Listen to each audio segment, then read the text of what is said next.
आता राज्याची परिस्थिती पाहता राज्यामधले सगळे खुटे उपटले गेले। खुटे हा शब्द कुणासाठी आहे पब्लिकला चांगलंच माहिती आहे। ज्या पद्धतीने मराठा आरक्षणाचा मुद्दा निघतो त्यावेळेस प्रत्येक जण मराठा आरक्षणाबद्दल आणि जरांगे पाटलांबद्दल आपली भूमिका मांडत असताना काय काय पद्धतीने बोलला संपूर्ण महाराष्ट्राला माहिती आहे। मात्र या सगळ्या प्रकारामुळे महाराष्ट्राचे मुख्यमंत्री देवेंद्र फडणवीस यांचं देखील कौतुक करावं लागेल, कारण सरकार अखेर मराठ्यांपुढे झुकले आणि मराठ्यांच्या सगळ्या मागण्या सरकारला मान्य कराव्या लागल्या।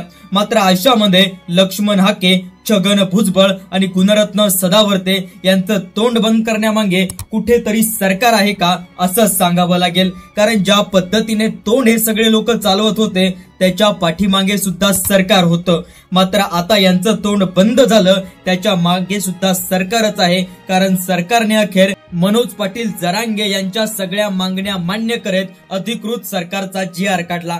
हे सगळं प्रकरण झालं त्यावेळेस वेगवेगळ्या क्षेत्रातून वेगवेगळ्या टिप्पणी समोर आल्या। मात्र आता जरांगे पाटलांनी देखील स्पष्ट सांगितलं होतं, जोपर्यंत मराठ्यांना आरक्षण मिळत नाही तोपर्यंत आम्ही माघार घेणार नाही, आणि अखेर झालंही तसंच।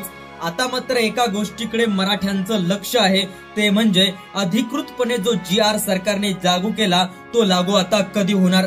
या सगळ्या गोष्टींमुळे सरकारवर मराठ्यांचं जे प्रेशर होतं ते देखील एक वेगळीच भावना होती। सरकारने जे काम केलं, उदाहरणार्थ लालबागच्या राजाची जी जेवणाची पंगत होती ती फडणवीसांनी बंद केली असा आरोप करण्यात आला होता, कारण मराठ्यांची जेवणाची गैरसोय होईल आणि मराठे परत जाईल। पण तसं झालं नाही, उलट महाराष्ट्रभरातून आंदोलन ठिकाणी गेलेल्या मराठ्यांसाठी इतकी शिदोरी त्या ठिकाणी गेली, ती उरून आता वापस देखील ती आणण्यात आलेली आहे।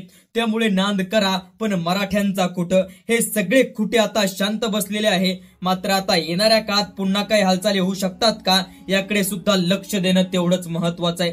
मित्रांनो, खरंच मराठ्यांना ज्या पद्धतीने आंदोलन आणि आरक्षण घेतलं त्याच्या मागे कुणी एक चेहरा असेल का? तुम्हाला काय वाटतंय? कमेंटच्या माध्यमातून प्रतिक्रिया द्या। व्हिडिओ जर आवडला तर लाईक करा, चॅनलला सबस्क्राईब करा। धन्यवाद। जय महाराष्ट्र।